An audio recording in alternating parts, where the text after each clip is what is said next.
તો ફરી એકવાર ગુજરાતમાં દારૂબંધીના ધજાગરા ઉડી ગયા। વડોદરાની વાત કરીએ, દારૂબંધીના ધજાગરા ઉડાડતો વિડીયો વાયરલ થયો।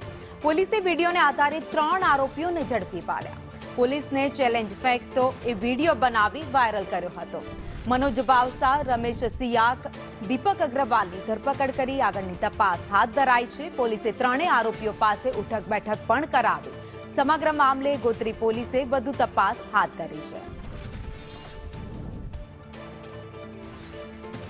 તો છાસવારે ગુજરાતમાંથી દારૂબંધીના ધજાગરા ઉડાવતા વિડીયો સામે આવતા હોય છે, ત્યારે વધુ એક વિડીયો સંસ્કારી નગરી વડોદરામાંથી સામે આવ્યો।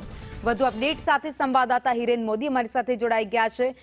હિરેન, વડોદરા સંસ્કારી નગરી કહેવાય છે, પરંતુ અત્યારે જે વિડીયો સામે આવ્યો છે એ ઘણું બધું કહી જાય છે। દારૂબંધીના ધજાગરા ઉડાવતો આ વિડીયો। જી ભાવિની, ખાસ કરીને ગુજરાતમાં દારૂબંધી છે ત્યારે વડોદરા શહેરની અંદર પણ દારૂની રેરમછેલ થતી હોય એવા દ્રશ્યો ભૂતકાળમાં પણ સામે આવ્યા છે। ભૂતકાળમાં આવા દારૂની બોટલો સાથે ડાન્સ કરતા વિડીયો પણ વાયરલ થઈ રહ્યા છે। પોલીસે એક્શન પણ લીધી છે અને જે પ્રમાણે દારૂ પકડાઈ રહ્યો છે વડોદરા શહેરની અંદર, એ પણ એક મોટી વાત છે કે વડોદરા શહેર એપી સેન્ટર જ્યાં બની ગયું એવી રીતે દારૂ પકડાઈ રહ્યા છે।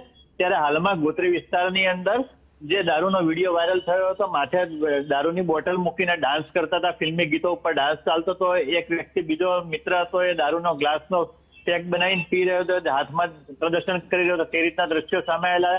આ વિડીયો જે વાયરલ થયો એના પગલે સમગ્ર વડોદરા શહેરમાં ચર્ચાનો વિષય બન્યો હતો કે આવા ઉપરા છાપરી જે વિડીયો વાયરલ થઈ રહ્યા છે તો પોલીસની કામગીરી સામે સવાલો ઉઠ્યા હતા। ત્યારે તાત્કાલિક ધોરણે પોલીસે આ વિડીયો વાયરલ સંદર્ભે તપાસ કરીને 3 આરોપીઓને ઝડપી પાડ્યા હતા અને 3 સામે ઉઠક બેઠક કરાવી માફી મંગાવી હતી અને આગળની કાર્યવાહી હાથ ધરી છે। જી ભાવિની, આભાર માહિતી માટે।